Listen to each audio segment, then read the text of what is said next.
మీ కళ్ళద్దాలు బురదలో పడిపోయాయి అనుకోండి.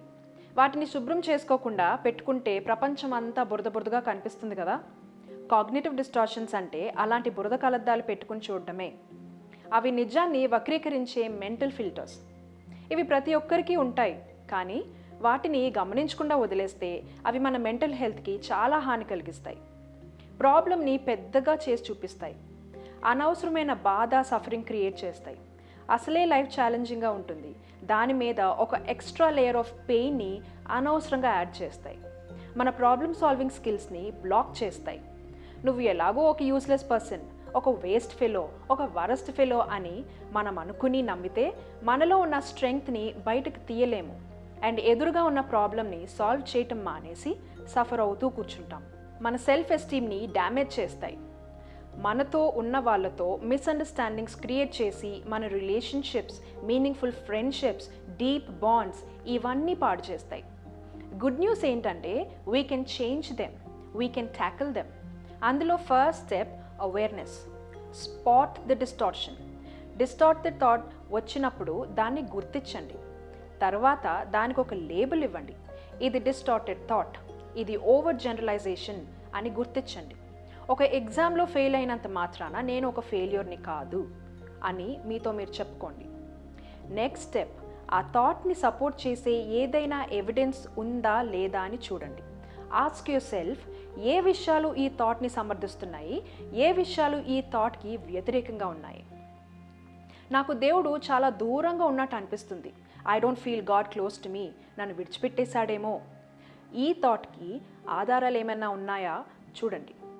హీబ్రూస్ 13:5లో చెప్పారు కదా, నిన్ను నేను ఎన్నడూ విడువను ఎడబాయను అని. Counter that distortion with the truth.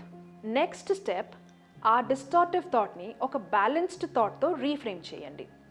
దేవుడు ఎప్పుడూ నాతో క్లోజ్గా ఉన్నట్టు అనిపించాలి, his presence should always be tangible, లేదంటే నేను ఒక ఫేక్ బిలీవర్ అండ్ నా ఫెయిత్ అంత గొప్పది కాదు. ఈ థాట్ని ఇలా రీఫ్రేమ్ చేయండి. దావీదు లాంటి గొప్ప భక్తులు కూడా దేవుడు చాలా డిస్టెంట్గా ఉన్నట్టు ఫీల్ అయ్యారు. My faith is not dependent on feelings అని రీఫ్రేమ్ చేయండి. నెక్స్ట్ స్టెప్, మీ ఫ్రెండ్కి ఎలా అయితే కంపాషన్ని చూపిస్తారో అలా మీ మీద కూడా మీరు కంపాషన్ని చూపించండి. Be kind to yourself. మీలో ఏమైనా హార్ష్ సెల్ఫ్ టాక్ ఉందేమో గమనించుకోండి. I'm useless, the weight of this problem broke me అనే బదులు I'm struggling and I'm learning అని మీతో మీరు మాట్లాడండి. మీ ఫ్రెండ్ ఇదే పరిస్థితుల గుండా వెళ్తుంటే మీరు ఆ ఫ్రెండ్ తోటి యువర్ యూస్లెస్, యువర్ వీక్ అని మాట్లాడతారా? మరి మీతో మీరు ఎందుకు అలా మాట్లాడుకోవాలి? Observe your self talk and make it more compassionate. ఈ డిస్టార్టెడ్ థాట్స్ చాలా మటుకు ఆటోమేటిక్గా రన్ అవుతాయి, ఆల్మోస్ట్ లైక్ మెంటల్ రిఫ్లెక్సెస్. మన అవేర్నెస్ లేకుండా మనకి తెలియకుండా వస్తాయి. ఒక వేడి గిన్నె ముట్టుకుంటే ఏ ఆలోచన లేకుండా వెంటనే మన చెయ్యి వెనక్కి ఎలా తీసుకుంటామో అలాగే డిస్టార్టెడ్ థాట్స్ కూడా ఏ ఆలోచన లేకుండా ఆటోమేటిక్గా మిల్లీ సెకండ్స్లో వచ్చేస్తాయి. వాటిని స్పాట్ చేయటం కొంచెం tricky. It's only tricky, not impossible. ఈ థాట్స్ని స్పాట్ చేసి ఛాలెంజ్ చేస్తూ రీఫ్రేమ్ చేస్తూ ఉందాం. మొదట్లో కొంచెం కష్టంగానే, ఇబ్బందిగానే ఉంటుంది, బట్ ఓవర్ టైం ఈజీ అవుతుంది. నెమ్మదిగా డిస్టార్షన్స్ మన మీద ఉన్న ఆటోమేటిక్ పవర్ని కోల్పోతాయి. మన డిఫాల్ట్ థింకింగ్ బ్యాలెన్స్డ్గా, రియలిస్టిక్గా మారుతుంది. చెప్పేటోళ్ళు వినేవాళ్ళు చేసేటోళ్ళు అని కాదు. నేను ఈ ఆటోమేటిక్ థాట్స్ వల్ల చాలా సఫర్ అయ్యాను and these techniques helped me.